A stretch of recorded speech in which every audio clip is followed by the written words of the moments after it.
You mentioned democracy, so and not knowing much about government until 2002. But from 2002 to today, you won 8 elections that I could count. So many of the elections, over 800 million people vote in India. What does it take to win an election like that?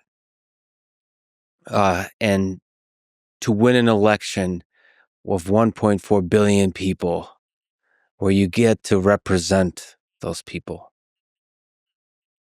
The biggest democracy in the world. Well, I've been actively involved in politics for years.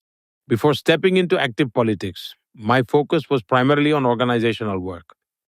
This also included managing elections and strategizing campaigns. So that was where I dedicated my time for 24 years.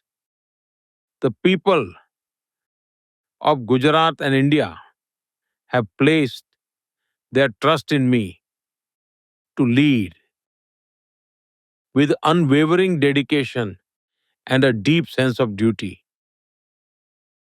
I try to fulfill the sacred duty entrusted to me by the people I revere as divine. I remain committed to honoring their trust, ensuring it never falters. And they see me for what I truly am. My government is committed to ensuring welfare schemes reach every citizen. Every scheme must reach its intended beneficiaries. Every beneficiary must be treated equally. No one should face discrimination on caste, creed, faith, wealth, or ideology. We must strive to ensure the well-being and prosperity of everyone. This way, even those not directly benefiting never feel left out or treated unfairly. They find comfort in knowing they too will benefit in due course. This fosters a deep sense of trust, and trust is the cornerstone of my governance model. Secondly, my governance flows beyond the ebb and flow of elections. My governance is rooted in the people, not the polls. It is committed to the well being of my citizens and the greater good of the nation. As you may know, I had once set out on a quest for spiritual awakening. So now I revere my nation as the divine itself, and I now revere the people as a manifestation of the divine. Like a devoted priest, my heart is set on serving the people. I don't distance myself from the people. I live among them as one of them. And I tell everyone I work with, if you work hard, I will work harder. People see this and it builds trust. Besides, I have no conflicts of interest. I have no friends or relatives who stand to gain from the position I hold. The common man appreciates this lack of vested interests. And that's probably just one reason why. Moreover, I come from a party with millions of dedicated volunteers. Volunteers who are completely devoted to the welfare of India and its citizens. They have had no stake whatsoever in politics. They've held no title, nor strayed where influence holds sway. My party is blessed with millions of volunteers who work tirelessly. I am proud to belong to the world's largest political party. And it's not like my party has been around forever. It reflects the hard work of millions of volunteers. Their selfless service is widely recognized and valued by the community.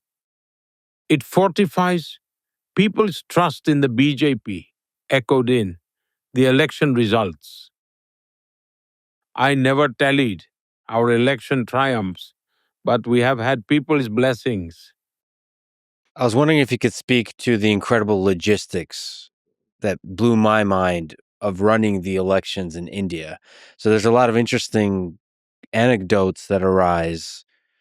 For example, that no voter should be more than 2 kilometers away from a polling station.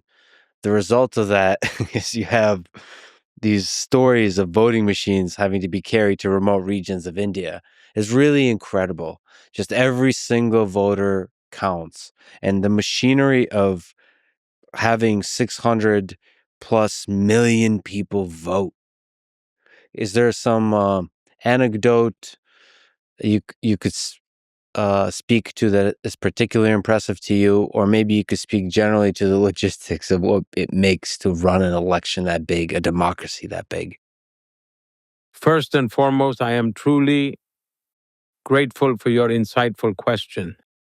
Anyone who believes in democracy should listen to what I am about to share with you. We often discuss election results, but all the behind the scenes work is overlooked.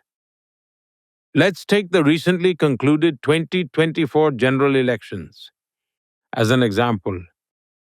There were 980 million registered voters.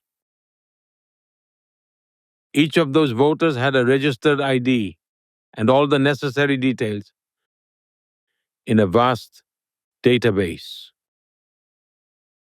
And this number is twice the entire population of North America. It even surpasses the total population of the entire European Union. Out of the 980 million registered voters, 646 million people ventured out and braved the intense heat of May, determined to cast their votes. Temperatures soared to 40 degrees in some areas, yet they chose to go. And the size of this voter base is double the population of the United States. We had more than 1 million polling booths. Can you fathom all the manpower involved in this? My country has more than 2,500 registered political parties. This staggering figure, with such a vast array of political parties, has the power to leave the entire world in awe. My country has more than 900 round-the-clock news channels. There are over 5,000 newspapers published daily. They each play a role in upholding democracy in their own way. Even the humblest villages here embrace technology with remarkable swiftness, while some other countries take months to declare election results. We announced the results within a day, despite the mind-boggling number of voters. And you were spot on in saying that even the remotest villages have polling stations.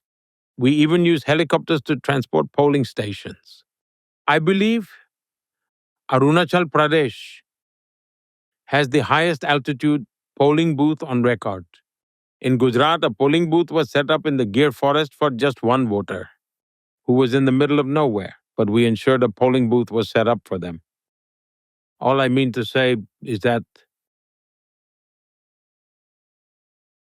we truly leave no stone unturned in our unwavering commitment to strengthening democracy, ensuring that we are always fully prepared and election ready, no matter the circumstances. I firmly believe that India's Election Commission sets a global standard as a benchmark for conducting free and fair elections. It is the apex decision maker. This in itself is such a remarkable story that the world's top universities should consider it a case study. They should analyze the management behind it as a valuable learning example. Given the sheer number of voters, can you truly grasp the immense depth of political awareness? All of this will make for an excellent case study for the younger generation worldwide.